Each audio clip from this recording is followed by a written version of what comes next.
is it not? So we've been talking about boundaries this week so far. On Monday, we talked about the need for boundaries, why we might need boundaries, what boundaries look like. Because last week we talked about codependency. Lord have mercy. So last week we talked about codependency. And so today we're talking about that need for boundaries, digging deeper. So today we'll talk about how do I say no without explaining myself to death. A lot of people aren't comfortable with their no's. And if you've heard me speaking before, I love Lisa Nichols, and I love, her grandmama's stories. And she told her, I'm just not saying it verbatim because I can't remember it verbatim, but she said that her grandmama told her, baby, you better get comfortable with your no's for your yeses to mean something. So a lot of us feel put upon. We feel like we, have trouble saying no. A lot of people tell me they're afraid that someone's going to feel rejected if they say no. But the thing is that are we really afraid that I'm going to feel rejected if I say no? Am I afraid I'm not going to be accepted if I say no? A lot of us weren't taught to consider ourselves and our own feelings. Our feelings may have just been dismissed or discarded, and our thoughts were dismissed. When we said, I think this, and thought it was a great idea, and somebody dismissed it, we were like, meh, meh, meh, meh, meh. We shrunk. Hello, Marshall Teach Blackbeard. How are you doing today? I'm good. It is Wednesday, Winsday, because if you can't pick any day of the week to be a winner, let it be today, halfway through the week. We're winning, right? Morning, Dominic. We are going to dive deeper into these boundaries, how to say no without explaining myself to death. Anybody have trouble saying no here or feeling like you're going to hurt somebody's feelings if you say no? So we're going to be breaking it down today, why it's so hard to say no. And so I'm going to start give y'all a few more minutes to talk about how you're doing today. Why don't we start at like 9, a few more minutes. Hello, Lethal Outdoors. Well, that's nice. I like me some Jesus. But the thing is down here we don't talk about religion, politics, my age, or my dating stats. Saving the Matamage. Nice to see you back. Yeah, although you didn't join the previous stream on boundary dynamics, I watched the whole thing. I'm glad you had seen my comment. Yes. Thank you for watching. I understand that you may not be able to y'all may not be able to catch every one, but each time you watch, each time you connect, I still can feel the connection, especially when you comment. So thank you for commenting me, so I know. So yes. Thank y'all so much, because it means a lot to me for you to watch or for you to be here, because I enjoy the comments here. That's why I have my notes on the side so that we can all participate, because I love the participation, So that's another thing Lisa Nichols talks about. I love me some Lisa Nichols. So anyway, we're going to talk about this morning how to say no without explaining myself to death, because I know that we peel these different levels and layers. We heal different levels and layers. Sometimes these things come up out of the blue. I have oh, yay. Thank you so much. Yes, y'all, if you don't have notifications on, because like this morning, I forgot. Sometimes I remember, I usually make an announcement an hour, 2 or 3 before that I'm going live in a few hours. But this morning it's been kind of crazy. So I didn't, when I sat down here, I'm like, oh, I forgot to make the announcement. So thank you. Yes, if y'all don't have your notifications on, please turn them on, because I sure do love it when you're here. Coatsman goes, all right. Hello, Trevor. Well, thank you. Now, just keep it nice. We're going to talk about the topic. We stay on the topic. The topic today is how do we communicate? Trevor Phillips, that's not what we're talking about. We're talking about how to communicate. So listen up. And if you want to communicate with any kind of woman, hopefully this will help you.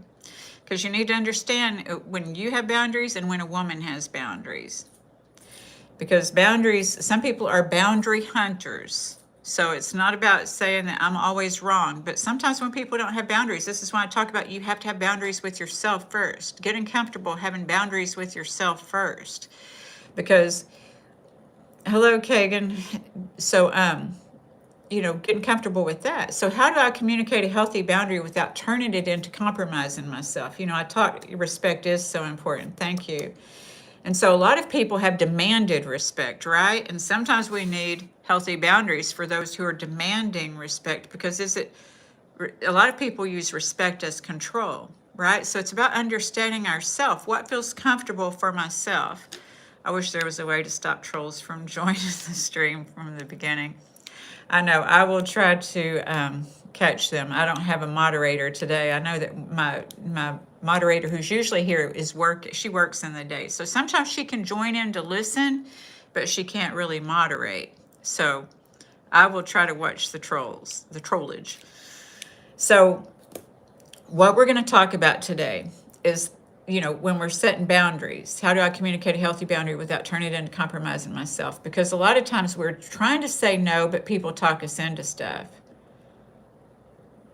Stephen Parker, yes, we will take a moment for Dolly at the end of this. We do a breathing exercise. That was so sad. She was just an amazing human being. And so I feel you. I've had some tears for Dolly Parton. And I'm not a great big country music fan, but I grew up in the South, and so I grew up watching Porter Wagner and Dolly Parton. And I went to Opryland, USA and saw them there before she had Dollywood. So yeah. Good morning, beautiful mama. It's good to see you.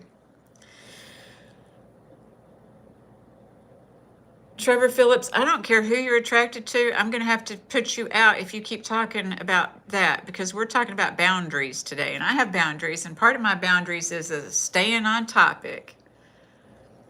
Robbie, you want to help? Okay, thank you so much. It's good to see you this morning, Robbie. I will make you a moderator. All right, for today.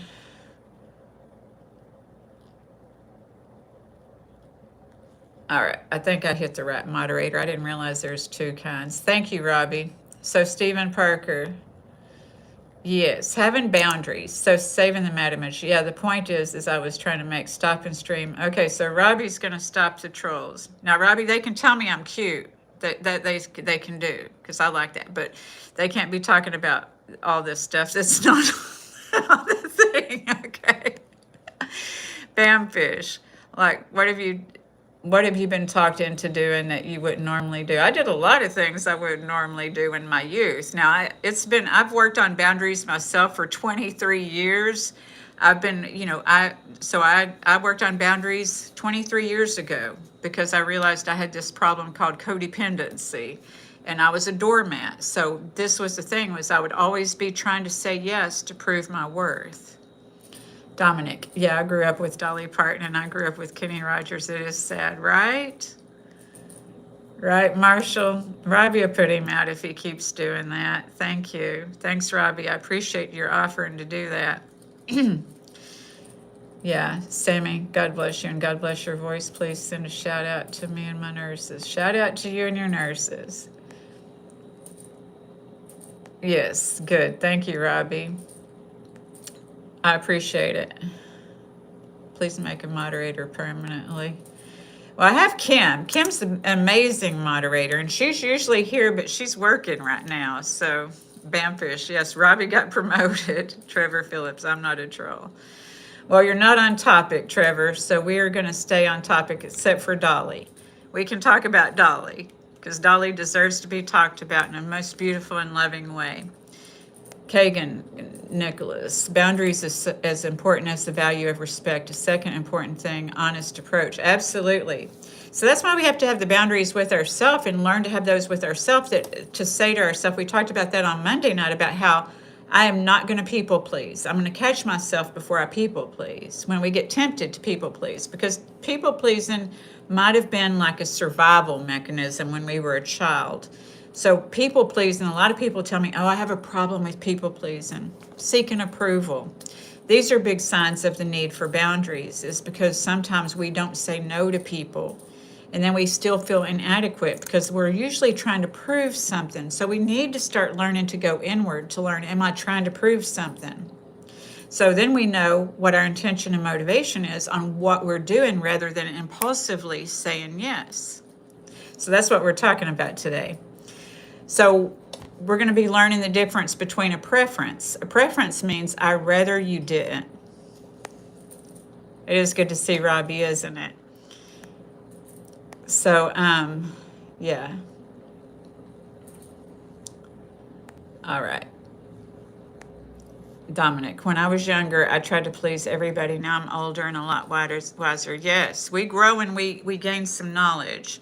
You know, I talked about in the past couple of weeks about understanding our whys, WHY apostrophe S. And when we understand our whys, which is linked to our intention and motivations, then we will be wise, WISE, because then we know why we're doing what we're doing rather than you're 18. Oh, yeah, you still got a lot to learn. You sure do. So a preference means when we say, I'd rather you didn't. And a request is, would you please? You know, when my codependency, I didn't have the self-worth to ask people for what I wanted, needed, and desired. So what I would do is I would hint and or try to manipulate. And that would bring about unrealistic expectations, because if we want something, we need to say it. But when we're afraid of rejection, sometimes we don't say it. That's low self-esteem, right? So a boundary, if this continues, I will, you know. So I've lived in a house before. Thank you, Robbie. I've lived in a house before. We can tell you're 12. This one's not made for children. Marshall Blackbeard.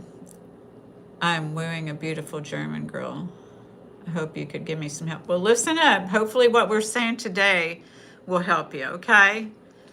So a boundary says, if this continues, I will. And you best believe, you know, I did this here a while back, you know, probably about 4 or 5 years ago. I was like, if this continues, because there was, you know, temper tantrums thrown and these kind of things, if this continues, I will. So I didn't do it that day. I didn't do it that day. But, you know, I gave people plenty of chances. And then I'm like, no. And then it's just like one day, well, this is what's happening. What if I'm really inebriated and I give in to people pleasing, even though she's like, okay, you're just weird. That's inappropriate. So a control attempt, you're not allowed to. A lot of people are afraid of other people. Adults are afraid of, thanks Robbie, adults are afraid of other adults. So the distinction is huge. So understanding the distinction between a preference, a request, a boundary, and a control attempt. Because a lot of times when we attempt to control, what happens is that we know we're controlling, hi Michael, and then we tend to go back. We'll backtrack. That's the way I used to be before I learned how to set boundaries. Was I would get mad and get angry and I would have it up to here and blow up. Then I would feel bad for the blow up and second guess myself and then backtrack. And part of that was a learned behavior because I saw that modeled, you know, and everything. So keeping the ball when we're talking to people in a boundary setting thing is keeping the ball in your court. And codependency, how we know when people are in codependency, and I know a lot of people aren't familiar and don't even probably want to hear that word, just like I was before I knew what it was, is that when I'm talking to somebody and they're saying they, him, her, and blaming other people, that's when you're giving people power over yourself. And so when we talk about healing and forgiveness, sometimes we just have to forgive ourselves for the power we gave people over us. It doesn't mean that you weren't victimized. Healing from that victimization so that they don't still have the power over you. That's right. Rest in peace, Dolly Parton. For real. So if we could all be like dollies, right? So keeping the ball in your court, so to speak, means when you're setting boundaries, using I statements. My glove, greetings. It's good to see you this morning. One old guy, a relative of mine, asked me, when am I getting married? Why am I still studying? And am I going crazy? I got so pissed. I told him, you're very disrespectful, and he felt bad. Yeah. So, yeah, sometimes you got to set that boundary. And sometimes the boundary you set with yourself. Like sometimes when I'm working with people and about holiday time and you go see family and the family's talking about, I work with people, I specialize in addiction recovery, codependency, and grief. And so sometimes going around family and the holidays, people can be like, I work with people with weight loss, and sometimes when the family, tends to still be going with the same survival skills. And so with family going with those same survival skills, when they come over, the families can be degrading, disrespectful, like you were saying. And so sometimes I tell people, when you go around them, you may have to set a boundary with yourself. Say, we're going to go for 30 minutes or an hour, and as long as they're respectful, we can stay. When you know that you have to go no contact with people is when you know that you cannot set a boundary with people and then respect your boundary. Then you have to say, can I go for 30 minutes or an hour, or do I just have to go no contact? Hello, Dave's Poems and Songs. Welcome. So, keeping the ball in your court, so to speak, and using these I statements when you set boundaries is this: I feel, or no, or I'm no longer willing to, or if blank happens, I will. And that's not to be a threat or an ultimatum. This is to be serious, because how many of us have set boundaries, what we thought were boundaries, and then backtracked? And then we say, nobody takes me seriously. You're welcome. We do not talk about religion, politics, my age, or my dating stats here. So you are welcome to be here. I hope you enjoy this. We're talking about boundaries this morning. Healthy boundaries, not boundaries that people just make up. Because I've had people get fed up to hear in their codependency and say, I'm setting a boundary. But what they're really doing is repulsing somebody, because they're trying to control somebody. But oftentimes control causes repulsion. So boundaries aren't about controlling. I'm good. Thank you. So you don't need another person's agreement for your boundary to be valid. You can have a boundary and they don't have to agree with it. And then you get to have a choice. You get to decide, what am I going to do if this person's not willing to respect my boundary? And understand, when we do the healing work, that because somebody chooses not to respect our boundary, that's not an indication who we are. It doesn't mean that we deserve our boundary not to be respected. You see? That means that they are incapable of respecting your boundary. So, that's codependent. Is a lot of times people will, when we take that on, if they don't respect my boundary, we think we're less than because somebody doesn't respect it. You're not less than. The problem is to stick to it. You need to say what you mean what you say, but you don't have to be mean when you say it, and keep the ball in your court. Kaganikolas. Boundaries should appear by eyes or behaviors, not by words. Well, you have to express. See, I have to disagree, because I had to learn in my codependency is that it's an unreasonable expectation to think that I can just communicate with my eyes or hint or something like this, or my actions. Because I used to people please a lot, hoping that people would, appreciate me, would know my worth. That was what I was trying to prove, was that I was worthy. And the thing was I couldn't ever accept a compliment, and I couldn't accept these things. Sometimes when I got a compliment, I wanted to cry, because what? Worth has the word self attached to it. That's the thing. That's the trick. So I have to be able to have those conversations with myself, communicate with myself, so that I feel comfortable communicating with someone else. That means that I had to know what I wanted, what I needed, and what I desired, and not have an expectation that somebody's just going to see it from the outside. A lot of people in codependency and Disney movies feel like, oh, that person's just going to show up and know what I need. We have to communicate. We're not infants. Infants can't communicate. So some of this may come from those wounds too, so it's about healing your wounds. So it's not light. It's serious.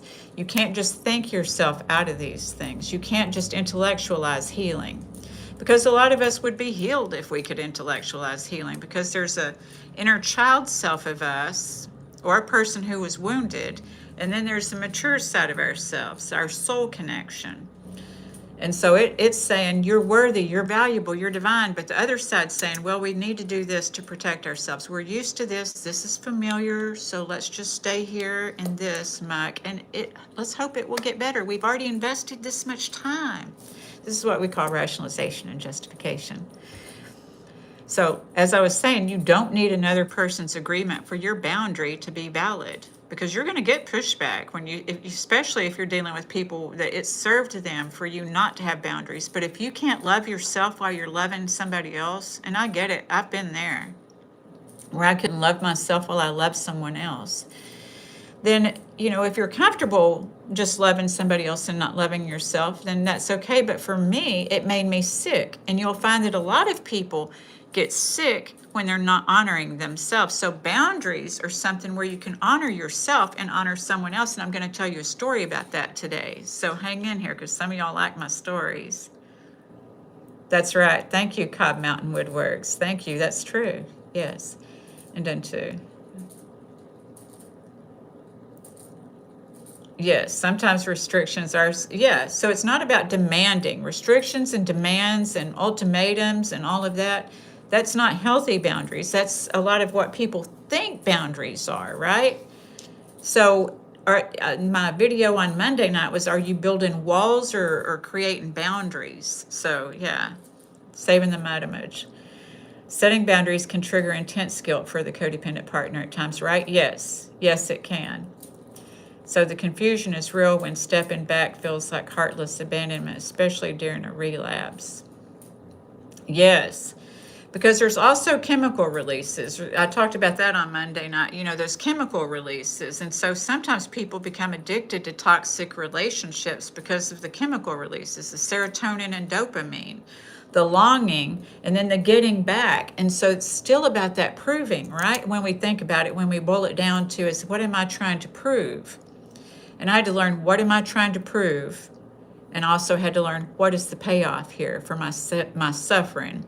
Because when I say that we got to use our words, if we don't use our words, a lot of us will sit in silent suffering. I know I did, where I felt so misunderstood, so put upon, But I was silent suffering. I wasn't comfortable with my boundaries. And I can tell you that I set boundaries now and I don't feel guilty, but it does. We heal in different levels and layers. We don't just wake up one day and say, I'm going to set healthy boundaries. It may start with practicing with somebody, practicing with a coach. I've said before that, in working with people who aren't comfortable with setting boundaries, is sometimes that, I say, well, tell them if you don't want to say no, if that's too, and I talked about autonomy, about how when we're 2 years old and we start learning to say no, sometimes that may be an indicator of why today we're not comfortable saying no. I don't know, but I'm not a doctor, I'm a coach. But to think about this is to get comfortable saying no. Sometimes we have to go back to our childlike state and get comfortable with that no, saying no, practicing it, and it feels good. So what we're going to talk about today, I'm going to get on into our topic. Sometimes the reason we over-explain a boundary is because we're secretly trying to get another person to approve of it. So today we're talking about over-explaining a boundary. I know when people used to ask me to do something, sometimes they'd be like, well, I couldn't say no. I would say, well, I need to do this, I need to do this, I need to do this, I need to do this. And by the time I told them everything I need to do, most of the people would say, Stacy, you've already worn me out, because I would feel guilty for saying no, and so I was overwhelmed. I couldn't even feel myself, it's like I can't even, be it myself. So we're going to talk about, can I communicate what I need without you agreeing with me? So we're going to explore how healthy boundaries, what creates a healthy boundary. So Monday we looked at some reasons why we need them and how we became people pleasers or approval seekers. And this is part of the healing process. As we look at the healing process, we can learn how to identify the triggers of when we were looking for validation. See, a lot of us don't know about validation. So Dave's, everyone should respect each other and everyone would get along just fine. Well, the problem is they don't. Some people, we have different learned behaviors. When you think about it, we're born, we think our parents are our gods because nobody knows who God is or anything like that. Although we were probably closer to God when we were born, the expression. So the person's taking care of us, became like gods to us or what have you. Then we, they have their beliefs. So then we go to school and then our classmates have their beliefs. And we go to church and we start learning about this character called God, and God is real. I'm not saying that, but we start learning. Different people go to different faiths. That's why we don't talk about it here, because I respect them all. But based on that, then when you get all those different faiths and people start talking about you're wrong, you're wrong, you're wrong, you're wrong, and then people start trying to learn how to be right. Well, you didn't come into the world trying to learn how to be right all the time.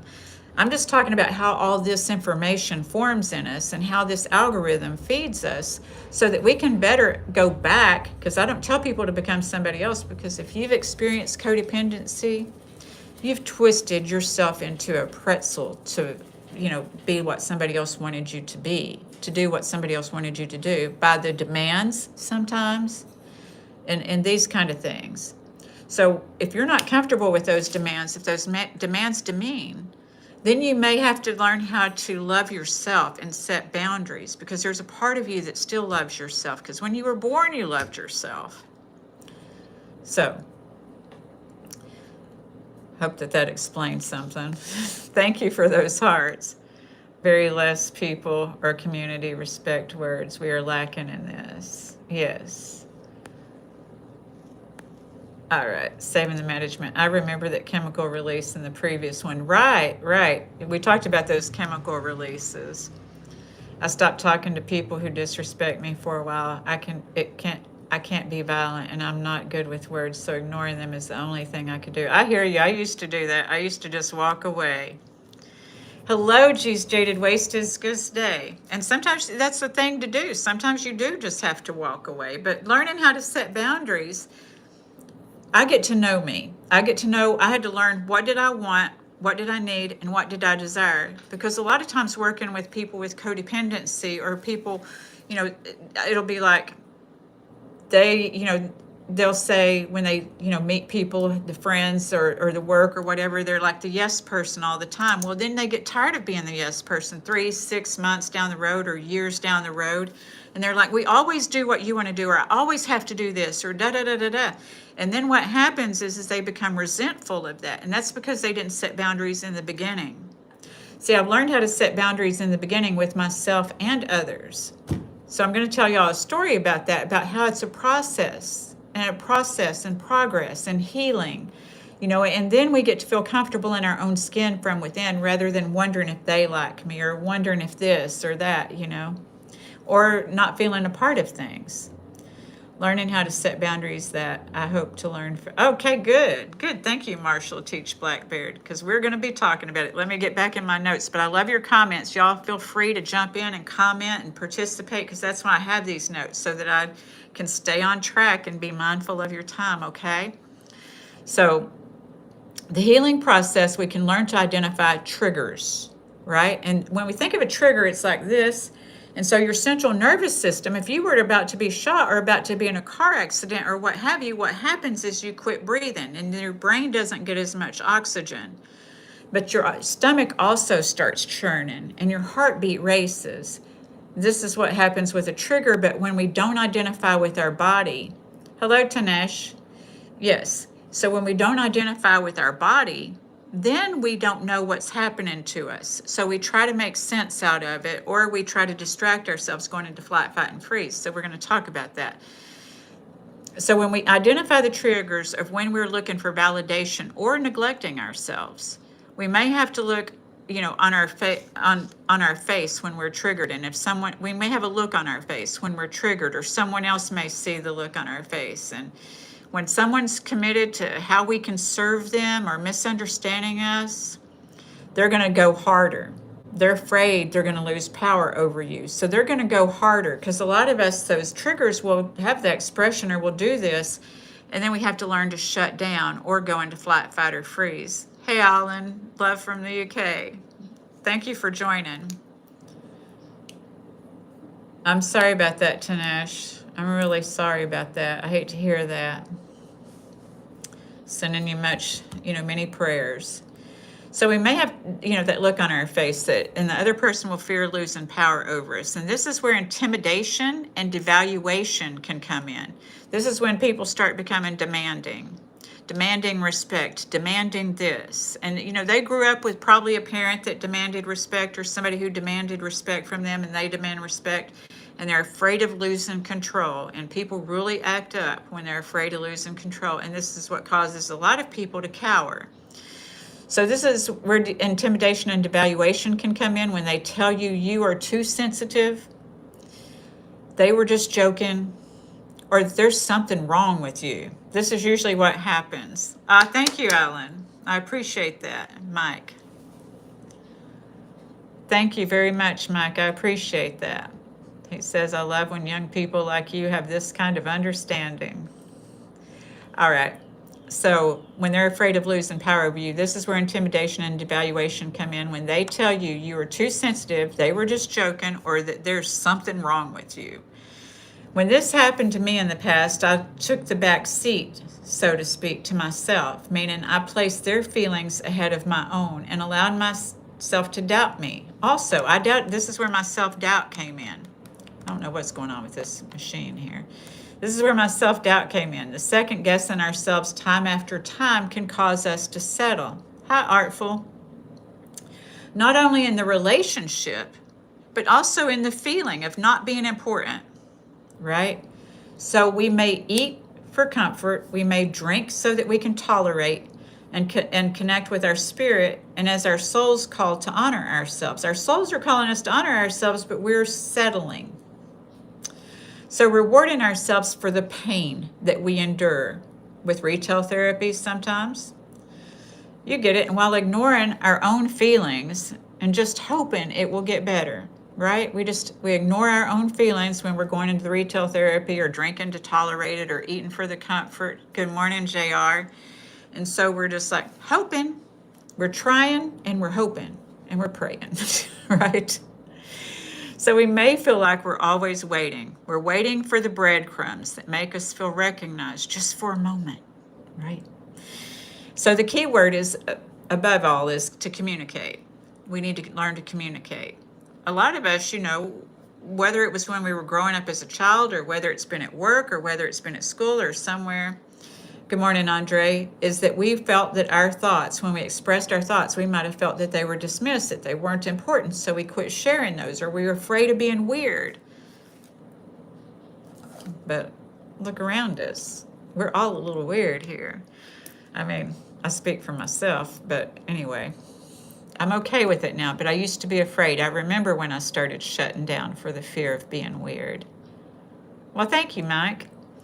So we may feel we're always waiting for the breadcrumbs that make us feel recognized and loved for a moment. The key word is communicate. For some people they are able to communicate their pain and displeasure, but not be able to own what they want, right? Some people can communicate pain and displeasure, but not own what they want. Because when working with people, thank you, Marshall. So when working with people, a lot of times they'll be angry about the way somebody else is behaving, and I'll be like, okay. And then I'll say, well, what would you prefer them be doing? Or what do you want? Because is it a control issue? Is it concern or control?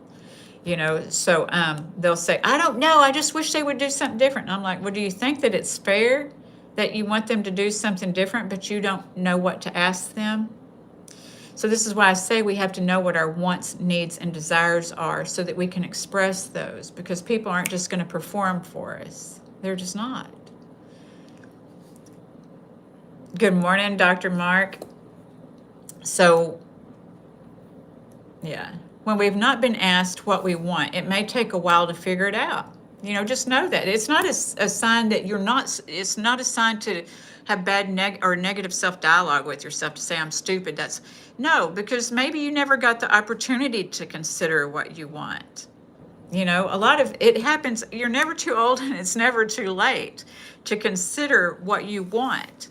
I get it. A lot of people are taught, we go to school, we get married, we do this, we do that, and we always feel like we're living for somebody else. And so then when people get older, I hear people say, I wish I would have done this. I wish I would have done that. But you're never too old and it's never too late. Or maybe, there are times that there are special circumstances. But, honoring yourself honors someone else. I'm going to tell y'all a story about that. Hello, Lewis Johnson. Well, thank you very much. I appreciate that. All right. So, when we may have not been asked what we wanted and maybe idealized it, but don't have a relationship with the feeling of it due to the modeling in our own lives. You know, when I'd had relationships based on the relationship that I had with my dad when I was growing up, of somebody who was emotionally unavailable. So all my relationships were like that because I knew how to make up stories about somebody having emotions, like those Disney tales, right? So in my codependency, I knew how to make up those stories, how to spin that web and make up these stories and try to make these things make sense in my childlike spirit. But the problem was that I was an illusion because I was trying to make an adult situation into my childlike dream. And I didn't have the words to express what I wanted and needed. And if I didn't get it, I didn't have the courage to go and seek something else because I wasn't sure what that looked like. So in therapy, my therapist asked me, Stacy, what do you want? And I'm like, well, I want to be loved. I want to, this. And she's like, well, what does that look like? Because we have to dig, y'all. It's levels and layers. And I'm like, I didn't know. I look like a deer in headlights. And she's like, well, do you want to be cherished? And I'm like, yeah, I want to be cherished. And she's like, well, what does that look like? And I'm like, I didn't know how to explain it. You see, I didn't have the words. So learning the words to explain what we want is very empowering. That's why I talk about words. I have the self-esteem dialogue that I do on Facebook on Mondays, so that we learn how to use different words to feel different feelings, expressions, because our words are expressions of our thoughts and our feelings are expressions of our body, which means our intentions go with our thoughts and our motivations go with what my body does. Just think about it. When we say, I don't feel like it, we're talking about our feelings and we're not motivated, right? So being able to get in our own mind, body, and soul so that we can express, and then we know what we're truly attracting to ourselves or repulsing, because attraction and repulsion are a thing, but we don't have to have a judgment about it. With Miss Dolly, like I said, that it is a thing, attraction and repulsion, but we don't have to judge anybody about it. We all have our preferences, right? So honoring ourselves and our preferences is okay. So what I mean by when we don't have the feeling of it, being not seeing it model in our lives, right, is the modeling in our lives. What did you see growing up? Some people saw families that looked like they were functioning just fine. No one talked about feelings. Thank you, Dr. Mark. No one talked about feelings. And so then all of a sudden there's a divorce and people are like, I don't even know what happened here. So that can cause an insecurity. Or, growing up like me, you have insecurity there. So what I mean by, if Jen was here, she would relate because she was talking about songs on Monday night. So what I mean by this is Jen, like the song that Prince made, When Doves Cry. And I related that song to a lot. I related to that song a lot, the Prince song, When Doves Cry. He says, you may have had a mom or a dad that was never satisfied and picked up on that, talking about that part in the song. They were never satisfied. Watch as they scream at each other. This is what it sounds like when doves cry. I was totally related to that because my family was like screaming sometimes and violence. So it could be ingrained with you with an expectation. So what we see and hear repetitively as children becomes that expectation. So if we don't see anything happen, we don't expect nothing to happen. If we see that happen, then, we have an expectation that all hell's going to break loose, So that means that we may be afraid of conflict and confrontation when we didn't see that. Whether you grew up in a house that was quiet, you still don't know how to deal with conflict and confrontation, which requires boundaries.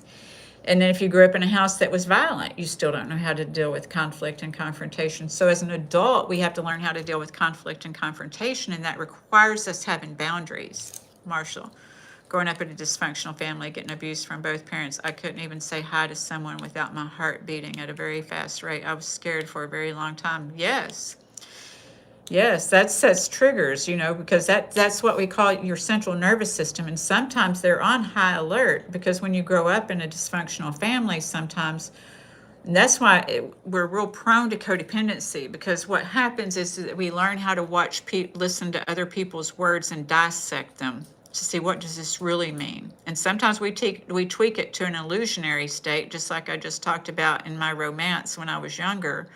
Or sometimes we, you know, tweak it to a kind of suspicious state, right? Is we don't really trust things. Either way, we learn not to trust ourselves, not to trust other people. So that's what we're talking about in boundaries, is how we build self-trust with learning how to set healthy boundaries. Loving boundaries, because you can set a loving boundary. Boundaries don't look like conflict and confrontation that people are afraid of. Boundaries look like me being an adult expressing my wants, needs, and desires, what I need, you know, and thinking about ourselves a little bit. Because a lot of times the need for boundaries is that somebody has learned to serve other people and to try to get appreciation and manipulate that way. I know I did. Artful. I had something terrible happen at 7 that seems to have controlled me all my life. No matter how much therapy I had stayed in that mindset. It's true.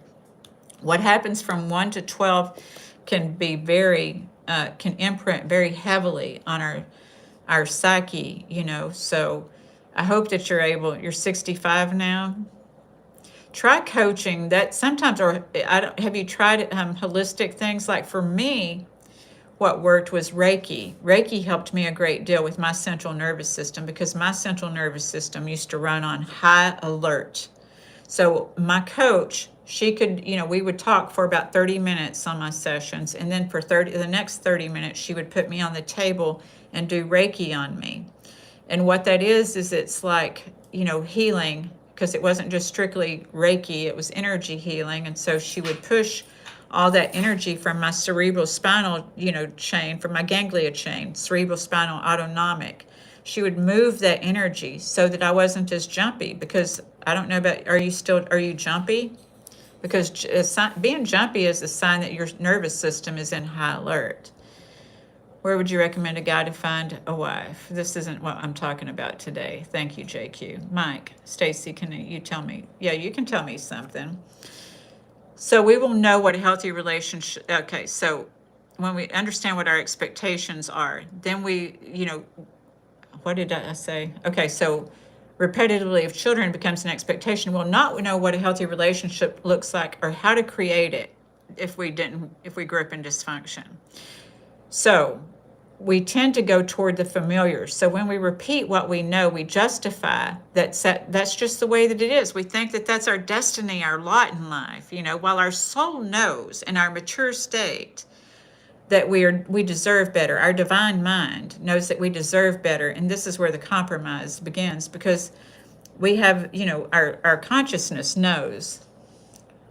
I'm glad you stumbled across here too, Wadan. Thank you so much for subscribing. You all, if you haven't subscribed yet, please hit that subscribe button. And if you hadn't hit the like button yet, please hit the like button if you like this content, okay? All right. So we tend to go towards the familiar. So when we repeat what we know, we justify that this is just the way that it is, while our soul knows in our maturity and in our divine mind and in our nervous system, when we do calm down and breathe, maybe when we're sleeping, our other consciousness, that we deserve better. Saving the mad image.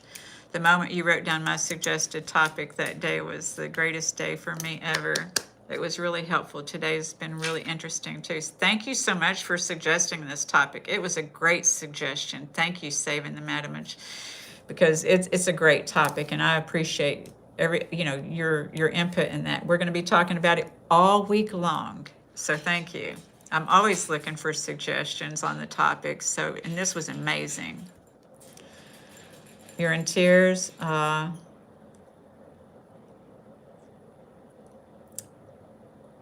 You know, my email is in the description box if you want to, reach out to me, Artful. I hope that you'll feel better. I hope that it's tears of you learning to recognize yourself and how beautiful and divine that you are. You are, we're already whole. We were born whole, but sometimes we forget. So compromise begins with second guessing ourselves in our own reality. This, in essence, can be an attack on our personal reality. See, when we compromise ourselves, it can be an attack on our personal reality, because sometimes we are the attacker with the old voice that says, you're stupid, You don't know. You're not going to amount to nothing. You're wet behind the ears. You know, whatever you heard growing up, whatever somebody said to you, those bullies that bullied you, whatever that was. Sometimes we bully ourselves with that negative self-dialogue because that's not who you are. But for some, we will claim that because it hurts so bad. So we typically work from the don't want. So sometimes we're the attacker with the old voice in our head that repeats negative self-dialogue. Maybe we do it aloud and maybe or silently, because sometimes we project that onto somebody, what we think about ourselves. A lot of codependent people are silent sufferers. That inner child not feeling safe enough to express themselves. That's the key right there, right? Feeling safe enough to express themselves. So sometimes we grow into adults that don't feel safe enough to express ourselves. And there can be extreme and anger tantrums also. I've seen that, to where somebody who didn't learn how to express themselves still can express it with extreme anger and a temper tantrum. Yes, me too, saving the management. Sorry about that, messing up. I was trying to read too many things at one time. Sometimes yeah. Thank you. Yeah, Artful, we love you here. So I hope that you can feel that. We hope that you're going to be all right. Good morning, Kurt. My glove. I'm not working on not projecting. I'm working on, you're working on not projecting on others. I know it's about learning our own reality, getting in our personal reality. And this is where your self-esteem, self-worth, and knowing that. But a lot of people were told not to be selfish. I get it. I was told to, when I tell y'all, when I was 14, I was called spoiled, selfish, and self-centered. And I thought I wasn't supposed to be. But at 14, a lot of people are spoiled, selfish, and self-centered at 14. And I didn't need to be told that. You're very welcome, darling. I didn't need to be told that. I didn't have to tell my kids they're spoiled, selfish, and self-centered at 14. But I learned. I got to break that cycle and interrupt that pattern. And that's what we get to do. Thank you, Kurt. That's what we get to do, is break these cycles and interrupt the patterns, because it's not about blaming our parents, because our parents would have had to go to the library and know what they were looking for in the library. And back in, when I was a kid, codependency came out in 1970, I want to say 74. I could be wrong though, but in the 70s, that word. And I'm not saying that we need to label ourselves these things, but these labels, these definitions of what things are, help us to better understand ourselves, is all that I'm saying. Is when we understand, oh, this is what these traits are.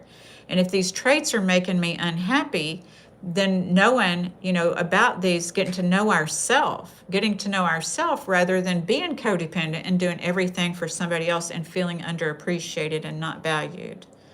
Because you were born valued and appreciated. And it's about being who you are and not trying to be somebody else. So there can be extreme anger and tantrum also with people. It can be codependent when we feel taken advantage of. There's, had it up to here, because sometimes we just feel like we take and we put up. And then I know I can't say on here what was done by a teacher, but she would tell me that I was stupid and I would be a failure in life. And that came true. That's so sad, because that's an awful imprint, and that's what it does, is it imprints. And so that's not who you are. And I hope that you can get the healing. Like I said, if you're you're interested in the coaching with me, sometimes I'm told I do help more than therapists, because I do try a holistic kind of way to heal. But I do hope you're able, because that's not fair. That was not fair to you at all. I get it. I don't know what was done. My heart goes out to you. I remember it. Teachers can be very impressionable on us, and I can't imagine what yours did. I know I used to try to prove that I wasn't stupid by not asking questions, because in 5th grade, I had a teacher that would tell me, Stacy, put your thinking cap on, in front of the whole class, and so I would be embarrassed that she yelled that in front of the whole class. Now, my mother, she was on here earlier. I don't know if she's still here, but when I was in school before that, there was a teacher who hit me on the head with a pin, and my mom went up to the school and had to chew her out and threaten her for hitting me on the head with a pin. But then in 7th grade, I had a teacher that was like, Stacy, you run like hot and cold water, because sometimes I knew this math stuff, sometimes I didn't. Math has never been my strong suit. But math I can do, but when we get into formulas and stuff, it's like, I get lost. But anywho, yeah, I get it. And for that, with those kind of things and the things that my dad said, you know, sometimes I was afraid to speak because I was afraid of looking stupid. So I get that. And I had to learn that, you know, sometimes I'm going to talk about self-sabotaging here because I wrote it yesterday. But I had to learn that, you know, that's just a thought. That's just a thought that I was stupid. That wasn't who I was. I was very smart. So, you know, being able to own that I don't have to be smart in everything. So,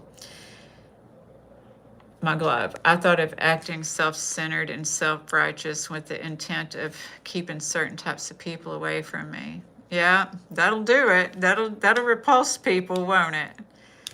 I was just a little boy. Yeah. I am so sorry that that happened. So sorry. I'm glad that you're here.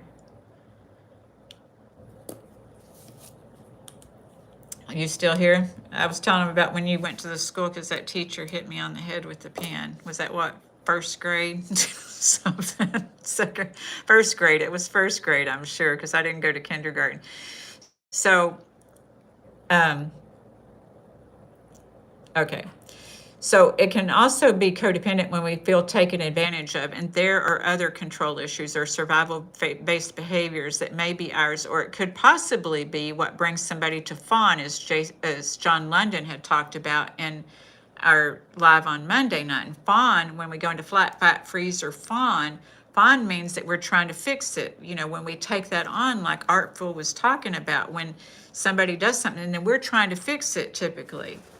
That, you know, trying to prove or fix it or whatever to not lose that connection because we're afraid.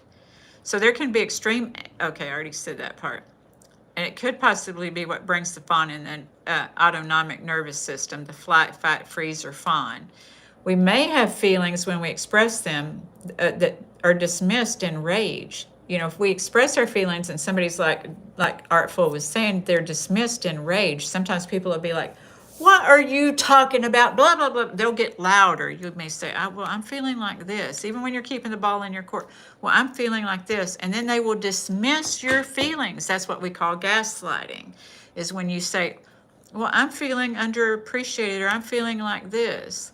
And then they say, what are you doing? I suggest you feel this way. See, that's even just that energy. Oh my God, it makes me feel icky. So, you know, it's like people will do that to us. And this is when we cower down, right? So this creates a repulsion and not a boundary when that happens.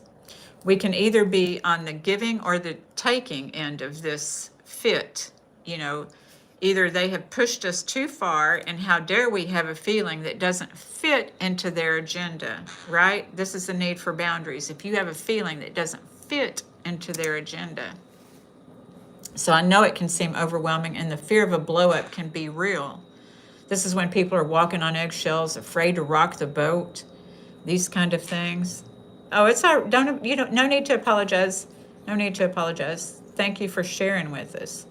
Raven, thank you. I'm glad that you got to be here this morning. Annette just flew by my mirror.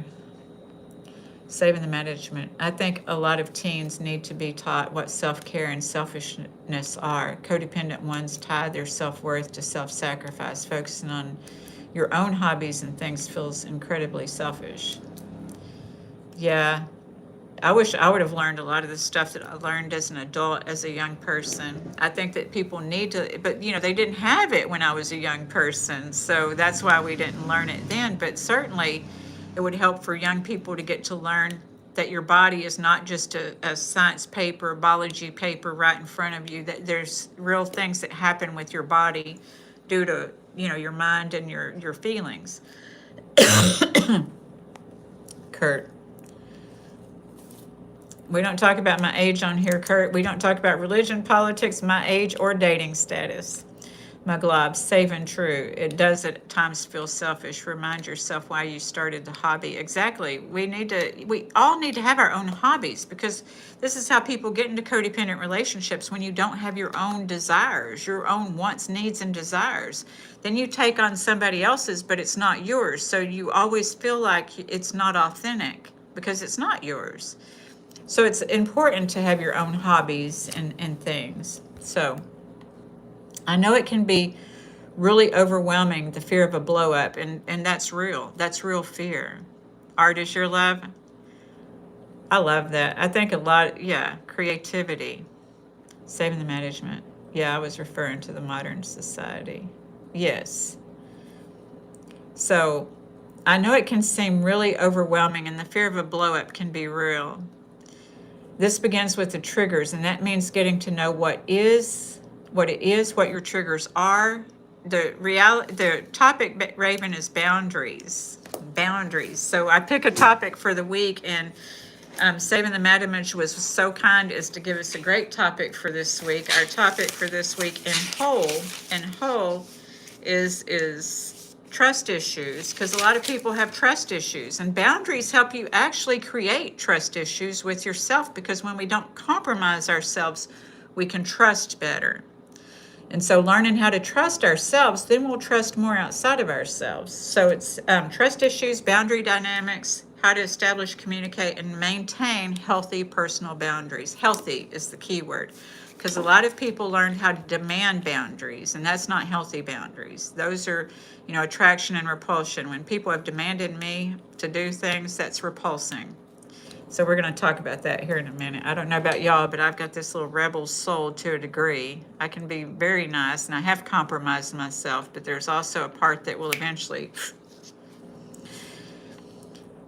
and that's what I did. All right.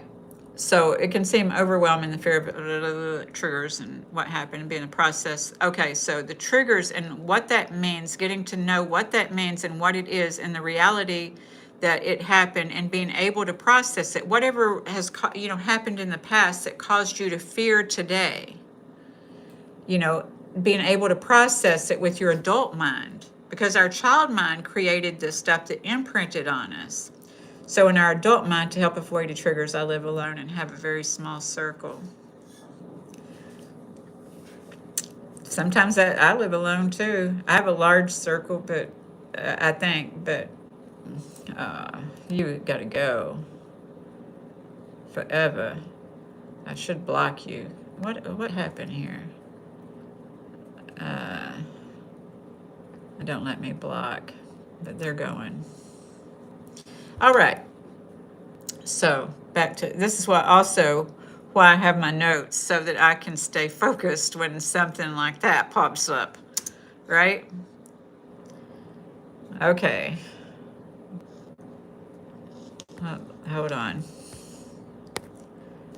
Marshall. I don't know what I've done now. Hold on.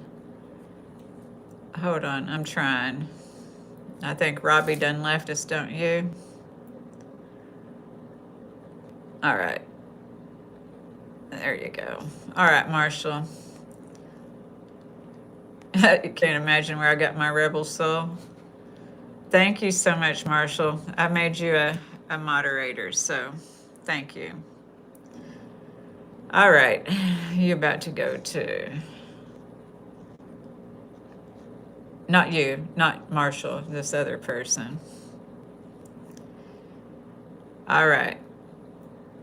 Thank you. I appreciate you being willing to moderate for me. I appreciate that. You have great memories of your parents' love. That's amazing. So focusing it, the thing is when we don't heal the pain, sometimes the pain, sneaks back in. Grief. It's a part of that grief, right? And grief don't make an appointment, y'all. I know about grief. Grief doesn't make an appointment.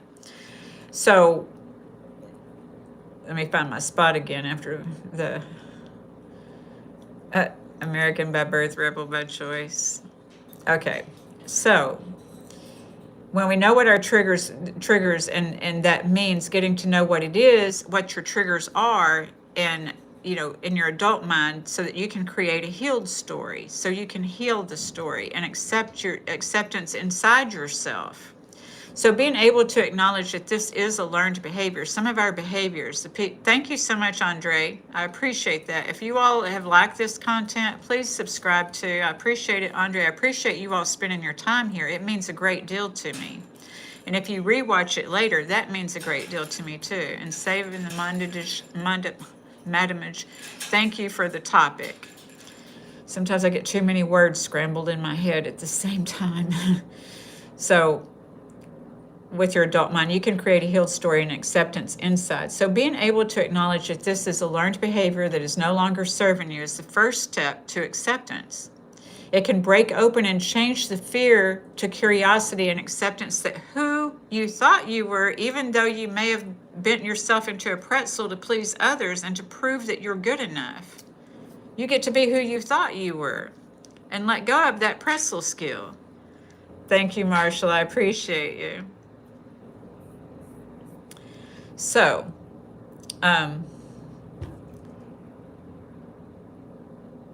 yeah, to prove that you're good. You know, we sometimes are trying to prove we're good enough, and you get to notice that you are good enough. A lot of times it doesn't matter how hard we try to prove we're good enough, that even though people would tell us we're good enough, we don't accept it because we haven't accepted it within ourselves. So we get to notice that. So did you learn to be gentle with yourself? Did you know how valuable that you are? Maybe you didn't get to learn that and you were never told. You know, you're never too old and it's never too late to learn. You can learn that now. Thank you, Artful. So, you know, you're never too old, it's never too late. You deserve the freedom and love that you give to others, right? So it's time to go within and be comfortable in your own skin, knowing and seeing yourself through your own eyes. So communication is an expression, and you deserve to be able to express yourself to yourself and to validate yourself, but healing is necessary. So I often have us do the tapping technique. It's called EFT. When I talk about these holistic practices that I do in coaching, is this EFT. And what EFT stands for is Emotional Freedom Technique. And it's exactly as it sounds. It's to gain emotional freedom. And it's weird at first. I'll tell you, I thought that it was weird when I first saw it, and my coach had me doing it. Hello, Siobhan. So, there are many different ways that you can do this. They have it on here. You've tried EFT? Was it helpful? I'll kind of demonstrate it for a minute, but you know, there's many different ways to do it. So if I do it different than what you were taught, then know that there's different ways to do it. But the point is to not look outside for validation. You know, feelings ain't always facts, but you need to, you know, the only way to heal your feelings is to feel your feelings. So I'll kind of do it along these lines here in a minute. So there are many different ways to do this, but it's for your self-validation, so we are not trying to prove ourselves to others to heal the pain. We begin by expressing the pain and notice how it escalates without our trying to escape and self-sabotage. So it's about staying with it. That spiral, it's like a spiral action when I do it. It's because we're spiraling this way, but what we're doing is we're de-escalating that old imprint, those old thoughts. So we're de-escalating that and learning how to self-soothe and calming ourselves down to get to the other side of the feeling. So we begin by expressing the pain and how it escalates without our trying to escape and self-sabotage. Sometimes people cry when we do this practice, because sometimes I'm just doing the words, because sometimes when people have been traumatized, they don't have the words. And it's been proven that there's a part of your brain when you experience trauma, your brain, the vocal part shuts down, being able to express. That vocal part shows down. So I don't get into sports, so yeah, probably so. That was me, because I'm not into sports so much. So we begin by expressing the pain and notice how it escalates with it. Okay, so sometimes people cry when we do this practice. Maybe they don't know the words or how to express them, so I intuitively guide them through what they've told me. And people either love it or hate it, or some are like me and think it's just weird at first, but come to find it as a useful tool. So sometimes some of the things we may share in a tapping exercise is something we said and how we think about ourselves and project it onto another person, hoping they will heal us. My experience is that it repulsed them and they abandoned me when I projected my feelings, when I had negative feelings and thoughts about myself onto somebody else. They would have abandoned me because it was me having those, and it was projecting it onto them, saying they thought this about me, they felt this way about me. That was my fear that I was projecting onto them.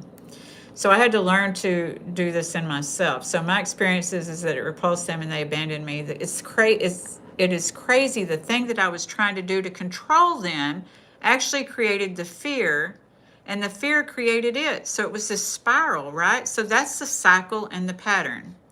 So I'm going to just kind of demonstrate. Y'all don't let me lose you when I demonstrate the tapping. But so when I've worked with people who, were having surgery sometimes, and we worked on how they could express their emotions because there's a lot of restrictions after surgery. But also, working with people, and that's the least of it. And so one of the people that I worked with, probably the least thing that I worked with on the tapping was somebody who didn't feel heard. That I asked them, so what is the thing because everything's intensified when you're on restriction. These feelings, when you can't escape and do those things that you usually do to prove your worth or all of this.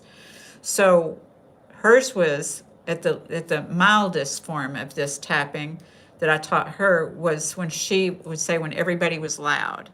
I've also worked with people who were SA survivors, and so they didn't know how to express that. I would say, did you write a letter to the perpetrators? Did you do this? And they'd be like, no. So we worked on tapping with that too.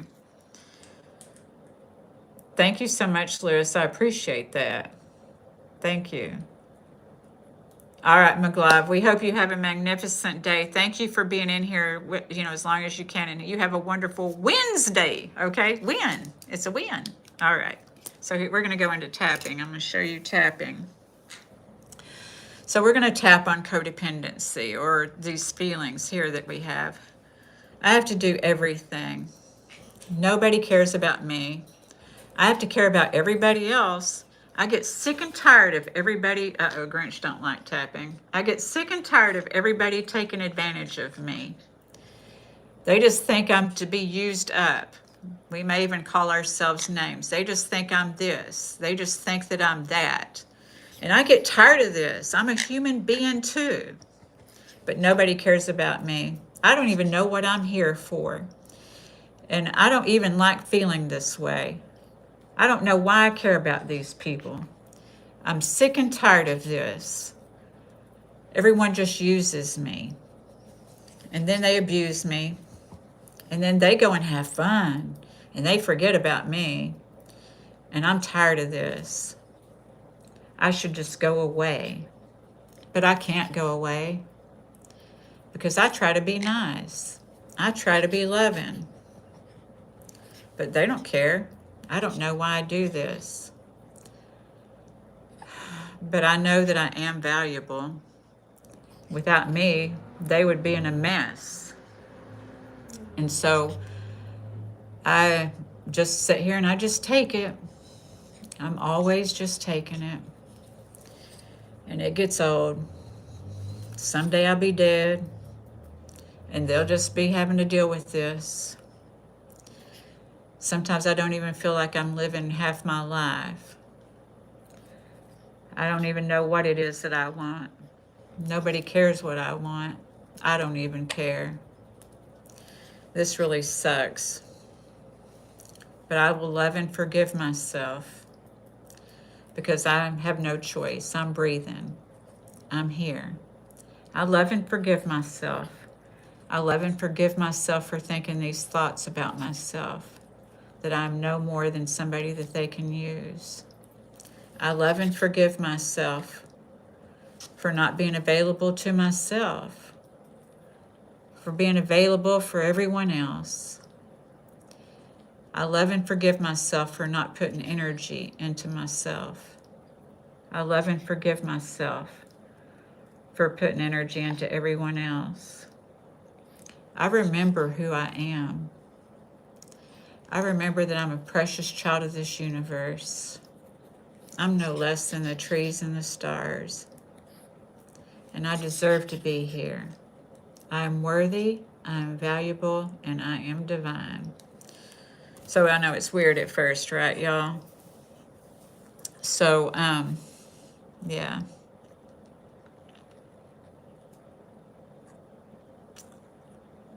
All right. See you on the next live stream, my love. All right. So I know that that was weird, but do you see how the de-escalation came? Because it's about, at first, everyone makes us mad. I believe that we were all here to be unity and community, but some of us have been wired to think that everybody's supposed to accept us, and not everybody is, and we're not supposed to accept everybody, but this doesn't mean that we have to reject everybody. It's discernment about knowing what's for us and what is not for us. All right. Well, this isn't a Lindsay Clancy, but I appreciate you all being here because I know that a lot of people are watching that and everything, but that's not what this video is about. But I appreciate you even that much more for supporting and feeding this algorithm, for feeding yourself, your cells, and your soul. And I know that that was weird, but that's what EFT tapping is, and this is about how we de-escalate a situation. I could have done it longer or shorter. I know this. I wish it would have been shorter, but I just know the frustration of codependence. So I was really expressing that frustration. So, anyway, next paragraph. So we talked about on Monday night how boundaries aren't to be set when we're mad and fed up, because that's when a lot of people say that they're setting boundaries. Is I've had it up to here, I'm setting a boundary. And really what they're doing is trying to create an ultimatum that they're going to go back on and try to rationalize and justify and keep this chaos going. So that's when it's a good time to tap. That's when it's a good time to tap instead of getting, when you get mad like that and you're going to start telling people and giving it to people. I had one person tell me here not long ago, I gave it to all of them because they were feeling victimized by, a group of people. And they're like, I gave it to all of them. I said, you really said that? And they're like, yeah. And they were so proud of themselves and, self-righteousness and stuff. And I'm like, I knew that that was going to be a bad thing. That was going to be a bad thing. Good morning, Pam. It's good to see you. Yes. Saving the mad image. Oh, my days. That tapping technique was so awesome. How could I be so stupid to not know about this whole time? Well, I didn't know until I knew. My coach taught me how to do it. And when she taught me how to do it, I thought, this is just weird. This is just weird. But, to learn how to self-regulate and to learn to get in my own mind to heal myself. So anyway. Thank you. I'm glad that you got to experience it. And, there's longer and shorter versions that you can do it, and that one was kind of long, but yeah, that was just kind of a gist of it. We can, I do it intuitively with clients. After we listen and talk and I see that they're having negative self-dialogue, I can use that negative self-dialogue and take it to the other side, because the cool thing about it is it helps people get to the other side. Because sometimes we stay in that spiral or that loop, we keep refilling feelings. And so how would we process, once we can process them, we can not refeel them. So that's a good tool to have. So when we learn how to comfort ourselves, we'll act more rationally and in control, like with that tapping, is that we can act more rationally and in control. Many of us try to control others because of our fears, but all we can control is ourselves. And that's where the true freedom and peace come from. Getting to know ourselves help us to know what is and what isn't for us. Once we know what is and what isn't, we don't have to judge it. We can just be like, oh, that's just not for me. The times I tried to stand up for myself, I would feel physically sick. Yeah, because it will affect your whole central nervous system. So that's your cardiovascular system, your digestive system, and people say sick at my stomach. And, your respiratory system, because your brain isn't getting as much oxygen, so it's harder to focus even. Saving the mad image. I sent another text about one of my personal experiences. Scroll up a bit. Okay. Thank you. Thank you for letting me know. Yeah, because I try to see all of them. Oh, my days. The tapping techniques was so awesome. How could I be so stupid to not know about it the whole time? There was one before that? Thank you so much for sharing that. Oh, I'm not good at describing concepts in front of adults. Last week I did a presentation on cognitive development It went well because I felt more confident. I just had your way of explaining in my mind. Ah, thank you so much. That's an amazing compliment. Thank you. I'm glad that it was helpful. That makes me very happy. That's going to make my day today. Thank you. I appreciate that. Thank you, Saving the Metamage. Thank you. That makes my heart so happy. That's the intention. When I talk about setting our intentions, that's the intention I set before I get on here, is I set an intention. I hope that I can help at least one person, because each one of you is important. Each one of you is valuable, and sometimes we just forget. So I'm here to remind you. So thank you, Saving the Metamage. You make me feel important and valuable that I was able to help you. So I know I'm serving my purpose. So, thank you for sharing that with me. Thank you, Artful. This is the Grinch. So, getting to know ourselves helps us to know what is and isn't for us, so we don't keep experiencing the same familiar pain, and we get to have a relationship with our body and our autonomic system, our autonomic nervous system. So, what we automatically do changes. Instead of running on triggers, we run on processes. And so this is from our own mind and not the fear of what we think someone else may think of us. So that's what I learned in my codependency, is to see myself through my own eyes rather than trying to see myself through other people's eyes. Thank you so much, Marshall D. Teach Blackbeard. Can I just say Marshall? Is that okay? So when we get to know ourselves and heal our triggers, we can see more of what we value that was on the other side of our fears. So then we know how to ask for what we want, need, and desire in little steps. We start to feel more secure and more secure, because that was one of the things I always wanted, was security.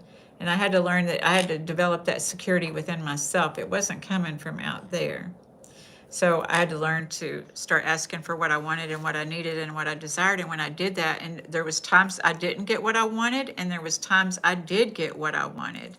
And so when I did get what I wanted, I took it as a win, like today is Wednesday. So a lot of us focus more on our losses than our wins. And so it's important to remember our wins. So I had to do this little by little, getting comfortable little by little. And I'm so proud of you, Saving the Metamage, for being able to present what you presented in confidence and do well. So, healer triggers. Then we get to know how to ask for what we want, need, and desire in little steps. So this may be uncomfortable, and you may fear or feel like that you didn't do it right, because it just takes practice. Life is a series of practice and development. That's what life is. So when you heal the fear and the shame of not doing it right and accept your own humanness with the grace that you so freely have given others, and quit leaving yourself out as part of the adventure of life, or as part of the relationship, you'll know what is and is not for you in this adventure of life. So learning to express your feelings to yourself and then process them will allow you to better express them to someone else, and you'll then understand boundaries are not to fear, but communication. That's all it is boundaries are just communication. They're nothing to fear. So breaking cycles and interrupting patterns becomes less fearful and more of a curious adventure. Learning to communicate and set boundaries with yourself will help you learn to do the same with others. And as you accept your humanness, you won't be looking for others to let you down, but you will get to learn to trust yourself, to learn and trust yourself, and know when they do, and know when people do let you down, and will feel confident in the choice that you get to make, and that feels good, because people will still let you down even when you have boundaries. But they let you down without boundaries. They let you down a lot more without boundaries, because boundaries allow you to know who and what is for you and what is not for you. And it's not personal, because what is not for you is just that y'all are on different, they have different agendas than you have. And everyone has their own, life that they feel comfortable with, their preferences. Because when we started this, we were talking about what's a preference, what's, the expectations, boundaries, and demands. So here's one of my stories. Mama, for a personal. Okay. Um, Here's one of my stories when I learned how to set boundaries, and I had to learn it little by little. So I was dating a really nice gentleman, and I wanted monogamy, and he did not. So even though I had fun with him, I told him I couldn't see him anymore. So I knew that I didn't feel comfortable being in that kind of relationship, no matter how cute he was. He had some dimples. He kind of favored Brad Pitt. And his body, he was a yoga teacher and all of this, and he was very romantic. He was the one, when people say what is one of the most romantic things that somebody's done, is that we were reading. We both had the same spirituality kind of concepts, and so we were reading, and he asked me to read a book. It was when I first started wearing glasses, and I'd forgotten my glasses, and so he stood over my shoulder and was reading the book had me holding the book, reading the book to me, and I thought that, oh, that's very romantic, to me. So anyway, he was very cool.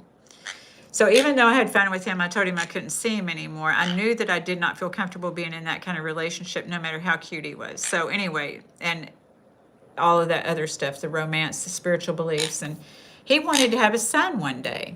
We were like 12 years difference. I was 12 years older, and I was through with kids. I was still trying to recover from the kids that I had. So it's like he wanted to have a son one day, and I knew that I wasn't going to be the person who would, have a son, and that's normal. So, it just wasn't, we just weren't compatible in that level, because that's a big deal. So I needed to honor myself and honor him too. And this is what boundaries are for, is so you can honor yourself and honor someone else, you see. Because I had a lot of fun with him, but he wanted to have a son one day. And having boundaries with myself, I knew that I wasn't going to be doing any of this. This was not what I was going to do. So he tried to come back around, he did after that. And so we were still friends, and there was no drama to me telling him this, and we still run in the same circles, and he would come and talk to me and, and things like this. And we talked, but there was no getting back together, nothing, because he wasn't changing, that he didn't want to be monogamous, and I wasn't changing that I didn't, or you know what I mean. We were not the same there. He still wanted to have a son one day, but he was a great person. So there was no drama. So learning ourselves. So I didn't make up a story. Thank you, JR. So I didn't make up a story, after healing from my own codependency. There was no story that I was not defective because I was not a match for him. He was not defective because he wasn't a match for me. There was none of that in there. So learning ourselves lets us know that everything turns out the way it's supposed to when we trade control for honor. And is the inclusiveness of ourselves, when we honor ourselves. So having the boundary with myself brought me comfort and pride when I told him no. And I was pretty impressed that he tried to come back, but it wasn't meant to be as much as I liked him. Thank you. Yes, this was me learning, because I had to learn to honor myself and honor someone else, and no. So having that boundary with myself, and I told him no, and I was pretty impressed that he tried to come back, but it wasn't meant to be as much as I liked him. So I learned not to take things personally. He didn't want to be monogamous at that time in his life, and it had nothing to do with me. The old me trying to prove something might have taken that on as a challenge of my worth, and my gosh, how unhappy we would both be now if I would have been in my old self, how I used to be. So, used to, I would have thought that, oh, well, maybe it'll be different this time, right? You're afraid of relationships? Well, there's some that are for us and some that are not, and at least you're not getting into any that's not for you. So having the boundary, okay, so it brought me comfort. Okay, so let me find my spot. The old me trying to prove something, I might have taken that on as a challenge of my worth. And my gosh, how unhappy we would both be with each other at this time. He still invites me to things to participate in with his friends and family. And I'm in another country, so this is a much better creation of my time than trying to prove things. So it's being mindful of our time, honoring ourselves and our time. So, all right. So I say this because I'm glad that I had the healing experience and was able to honor myself and him. That's why I'm telling you that story, is this is what healing looks like, is being able to honor myself, set a boundary, honor myself and honor someone else. Thank you, saving the Madamage.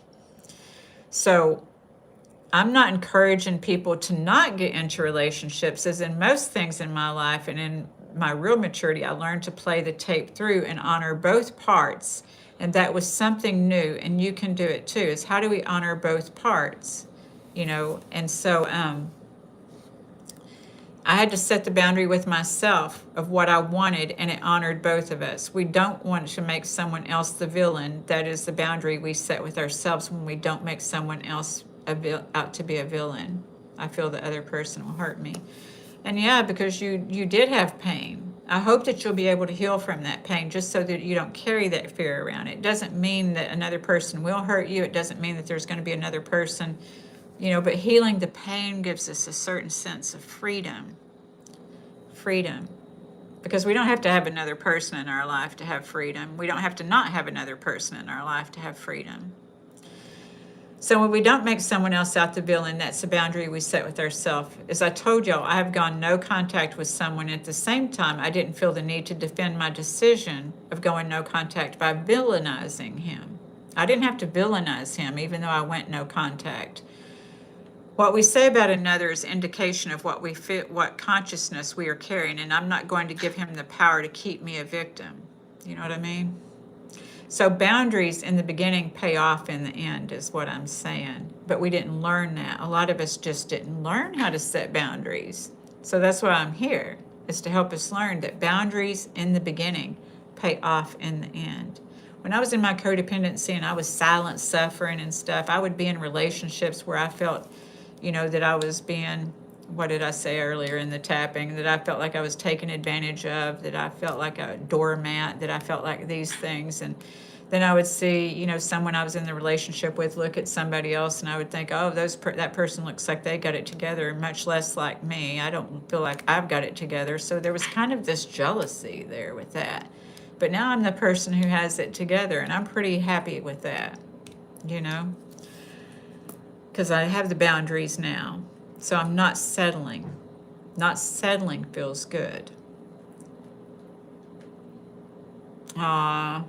You deserve to be loved by another person. You do. JR, proud to say 30 years married, so it definitely works if you work it. Yes, JR, I'm so proud of you. That is quite an accomplishment. And so that is something to celebrate. If I could give hearts, I would give hearts. I don't know how to give hearts. I don't know if I can. Marshall, we will all be gone someday, so I keep reminding myself to not be afraid of going after what I want. That's a good reminder. That's very good. That's what I'm doing, is like, I'm planning on making another move in a year. Oh, you're never too old, and it's never too late. I don't think that. And you can be loved. Loving yourself first, learning that you aren't what those experiences, you're not those experiences. You are loved and you're lovable. Yes. You're very welcome, JR, unknown user. And we have already created man and knows that his soul whispers to him we are closer to him than his jugular vein. It is never too late. Thank you. So, where am I at? So think about, what do you want? What do you value in a relationship? And this keeps us from questioning another person's love language and being a victim of it. Know thyself and know that you're worth it.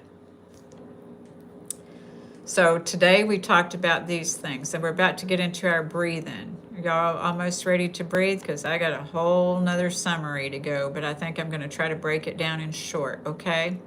So in summary today, we talked about establishing and communicating. How do I communicate a healthy boundary without compromising myself and doing it with confidence?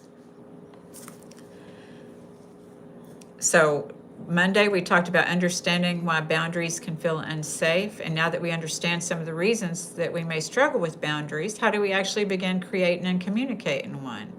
We talked about people pleasing and self-approval seeking as learned ways of coping. So 2, before I can communicate my boundary, I have to know what I want.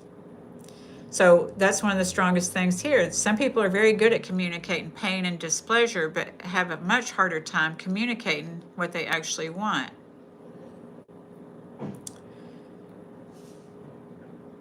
So that makes sense when we were not asked what we wanted growing up, or when we what we wanted wasn't really safe to express. So we talked about that. So we may move toward what is familiar, even when familiar isn't healthy. So that's where the compromise can begin. Not negotiation, but self-compromise. So what happens when we're triggered? That's what we talked about, too.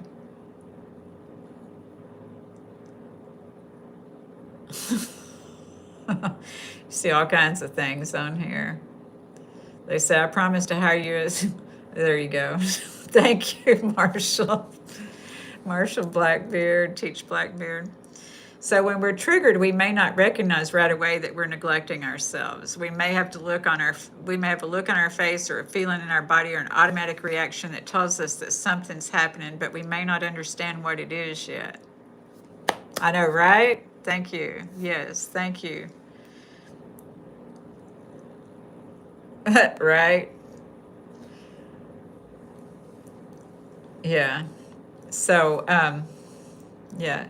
Someone committed to misunderstanding us or maintaining power over us, that can trigger a fear underneath it, when we're dealing with that. So, I want y'all to remember that you are important and, just trying to, was this helpful for y'all today? So before I confidently communicate with someone else, I have to learn how to communicate with myself. So if y'all take that with you today, learning how to communicate. Thank you, Artful. Learning how to communicate with yourself, because what's on the other side of your fear is love. Some people think the opposite of fear is hate, but in my spirituality, what I think is that the opposite of fear, what I've been taught, we're all being taught. So what I've been taught is the opposite of love is fear, because people all hate what they don't understand, according to Elvis Presley. So we talked about the EFT, the emotional freedom technique, and tapping, about how to communicate with ourselves also to get to the other side of those feelings, So communication is an expression, and you deserve to be able to express yourself, to validate yourself and validate yourself. So then we get practical when talked about what was a healthy boundary. I'd rather you didn't. You can say that as a preference. A request would be, would you please? And a boundary is this continues, I will. If you're dealing with somebody with rage issues, if you continue to rage, I'm not going to be able to tolerate that because I'm not participating in this. That's what I've said to people. And a control attempt is you aren't allowed to. So just so you know. So keeping the ball in your court and knowing, what you're saying is, I feel or I know, and I'm no longer willing to, or, if this continues, then I'm going to have to do this because this isn't comfortable for me. So confidence doesn't mean, what am I at? Confidence doesn't mean I don't have fear or feel fear, but just understanding that there's a trigger and understanding your triggers and what happens when you get this trigger. Being able to start breathing, being able to tap, being able to do these holistic things rather than escape yourself. Sometimes we escape through the addictions, food to bring us comfort, alcohol or something else so that we can tolerate, or shopping so that we can, feel better, feel worthy, right? So what are you looking for? To understand what do I really want, so that we can navigate towards that. Because sometimes we just didn't learn how. It doesn't mean we're stupid. It just means we didn't learn how. We're all learning. So we don't fear doing something wrong. We have to heal that part of us that may fear doing something wrong. So then I told y'all my personal story about how I can honor myself and honor someone else by having boundaries. So I used to get jealous very easily, JR, because I used to be insecure. But now I don't get jealous easily. No. I had to learn. See, I didn't learn. My learned behavior was jealousy. That's what I learned. I saw it growing up. My dad was not monogamous sometimes. So, I would see us going looking. I learned how to stalk at a very young age to go make sure my dad wasn't messing around. So, I was insecure because that's what I learned is that daddies mess around. That's what I learned. It wasn't even my business. That wasn't even my business at 8 years old, but that's what I learned. Play is going to play. That's right.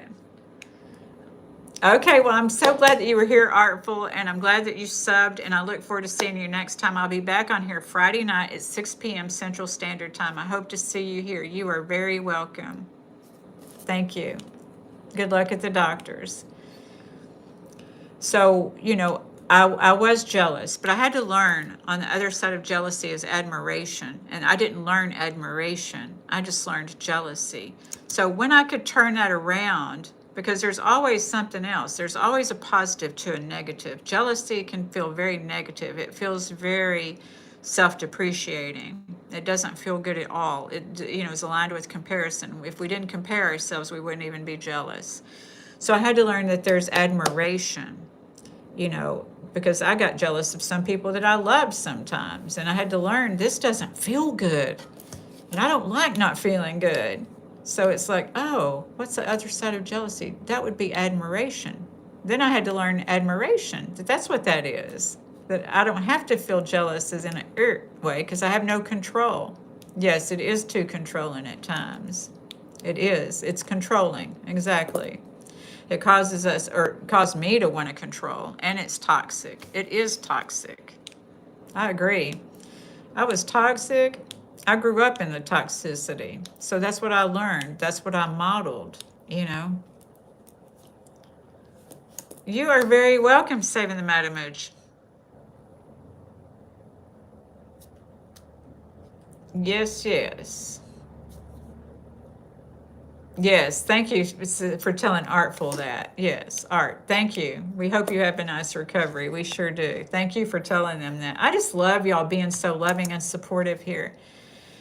So, as we leave today, as we get into the breathing here in a minute, I want you to think about what do you want? What do you value in a relationship? JR has a 30-year relationship. That is amazing. I love seeing that. Those bring us hope. Most people in society notice too, it shows. Yes, they do. That's part of that attraction and repulsion, right, JR? Because we live in that kind of place, and when we learn to do that without judgment, it's very special. It is. So, what do you want? What do you value in a relationship? What are you willing to participate in? And what isn't for you? It's okay that some things aren't for us. We don't have to feel left out. A lot of people feel left out even when they know something's not for them. So,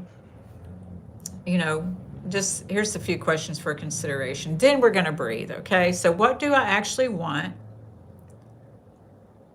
Not what will make someone else happy, not what will keep the peace, not what I think I should want, because a lot of us have done that. 2, where am I second guessing my own reality? Where am I talking myself out of what I feel, know, need, or want because I'm afraid someone else's reaction? Thank you, Pam. So, for telling Artful, it will be nice to see Artful back again. So, 3, what would it look like if I honor myself without making someone else wrong?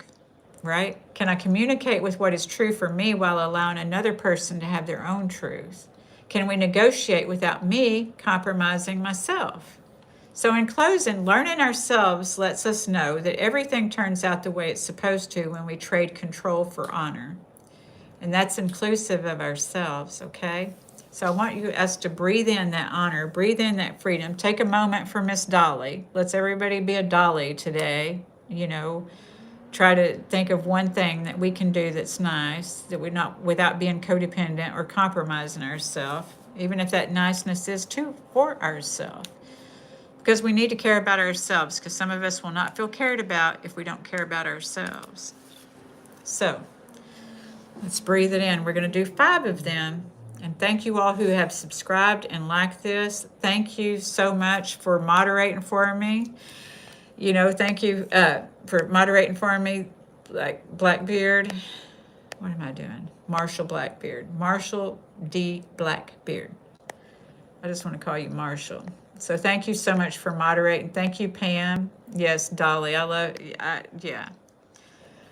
Thank you, Saving the Mad Image. You've made my day. I'm glad that what I share is able to help you, so thank you. All right.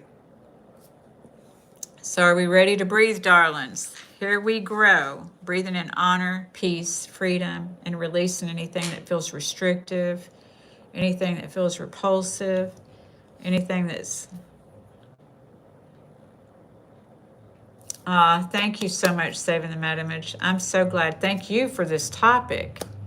Yes. Do we still have Marshall here? Marshall, thank you once again for moderating. Ashley, Grinch went in the house. He's hanging in there. Thank you for those hearts, y'all. So let's breathe, darlings. We're going to do 5 of them. So breathe all the way into your tummy. Your shoulders will rise. Your heart will open. And we're going to hold it for 4 counts or whatever's comfortable for you. And then release gently and slowly. Thank you so much, Marshall D. Teach Blackbeard. 14, 68. Thank you. You are amazing. And we all appreciate you for moderating today. All right, Ken, you came in late. I hope you'll watch your replay. Thank you so much. Pam, breathe in now too as I wait. All right, left hand light. There you go. Excellent. You remember. Very cool. All right, let's focus. Let's focus. All right, so take a deep breath in.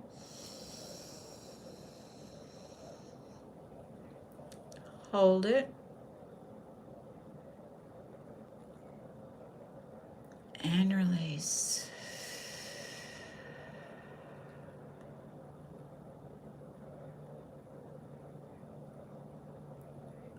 Breathe in.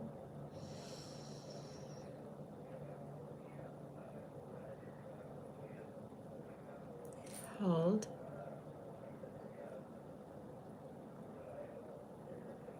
And release. Notice any tension going out of your shoulders. Breathe in.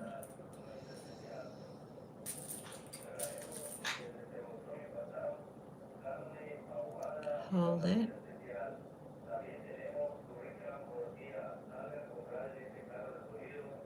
And release.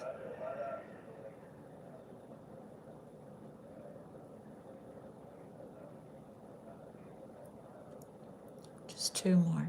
Breathe in.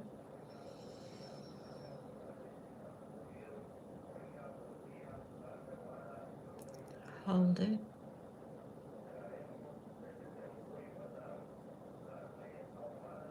And release.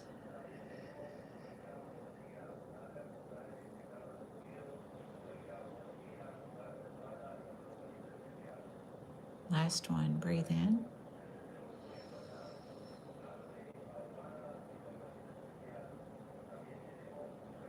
Hold it.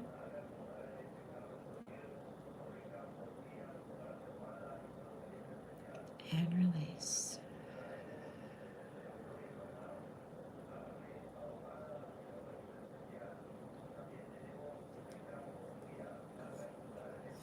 How y'all doing? Hello, Jetto Planet. Viola, hello, it's good to see you. You were upset yesterday, Ashley? I'm sorry to hear that. I hope that you're better today. Today's a different day. I hope it's a better day. I want to thank you all again so much for being here. And, you know, it really means a lot to me because I know you could be somewhere else. You could be watching those things that was mentioned earlier, you know, and yet you stayed here. So just know that I love you and cherish you and value you very much and appreciate your being here. It means a lot to me. So I hope you all have an amazing day. Thank you, Pam. You feel refreshed after breathing. Words really fail me to think. Thank you so much. God bless you too. I appreciate you. Thank you so much for this topic. It's a very valuable topic. So thank you. Yes. Yes, breathing does help. We get in our divine mind and we get focused, and in our divine mind, it helps to regulate everything. It regulates and regenerates. It regulates our nervous system, but it regenerates ourselves. So, yeah, y'all have a wonderful Wednesday. Remember to collect those wins today, the small wins. There's small wins all the time. You know, sometimes when I go to cross the street and there's no cars coming, I'm like, woohoo! It's my day. It's my day. Rather than when I have to wait. It's those little things, you know. All right, y'all. Thank you, Pam. Love you, darling. Thank you, JR. We always appreciate you and your input in here. Thank you so much. All right. Y'all have a wonderful Wednesday. Marshall D. Teach Blackbeard. You are very welcome. Yes, I'll be back here Friday night at 6 p.m. Central Standard Time. I look forward to seeing y'all then, okay? Raven. Thank you. Thank you very much, beautiful girl. Beautiful lady. I appreciate you. I'm glad that you're here. All right. See y'all Friday. Have a wonderful Wednesday. And bye.